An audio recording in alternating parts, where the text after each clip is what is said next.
আন্দোলনের শহীদ আবু সাঈদকে জুলাইয়ের শ্রেষ্ঠ বীর আখ্যা দিয়ে জামায়াতে ইসলামের সাবেক ভারপ্রাপ্ত secretary general ATM Azharul Islam বলেছেন, আবু সাঈদের ঋণ কখনো শোধ করা সম্ভব হবে না। তার প্রথম রক্তের বিনিময়ে আজকে নতুন করে বাংলাদেশ স্বাধীন হয়েছে। তিনি বলেন, আমরা কখনো জুলাই গণ অভ্যুত্থানকে ভুলতে পারবো না। আজকে আবু সাঈদ মুগ্ধদের জীবনের বিনিময়ে আমরা বাংলাদেশের বুক উঁচু করে কথা বলতে পারছি। আমরা সবসময় শহীদ আহতদের পরিবারের পাশে রয়েছি। আমরা আহত শহীদ ও তার পরিবারদের সঙ্গে নিয়ে নতুন বাংলাদেশ গড়তে চাই। শুক্রবার সকালে রংপুরের পীরগঞ্জ উপজেলার বাবুলপুরে আবু সাঈদের কবর জিয়ারত শেষে এসব কথা বলেন তিনি। এ সময় উপস্থিত ছিলেন কেন্দ্রীয় কমিটি সহকারী সেক্রেটারি জেনারেল আব্দুল হালিম, কেন্দ্রীয় কর্মপরিষদ সদস্য ও জেলা আমের অধ্যাপক গোলাম রব্বানী, জেলা জামায়াতের প্রচার সেক্রেটারি অ্যাডভোকেট কাউসার হোসেন সহ অন্যান্য নেতারা।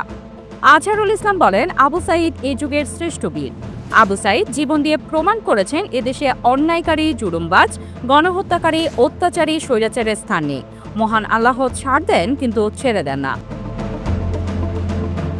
তিনি বলেন, আবু সাঈদের কারণে আজকে তার পরিবার শুধু নয়, সারা বাংলাদেশের সকল মানুষ গর্বিত। আমি আবু সাঈদ সহ সকল শহীদদের আত্মার মাগফিরাত ও আহতদের জন্য মহান আল্লাহর কাছে দোয়া করি।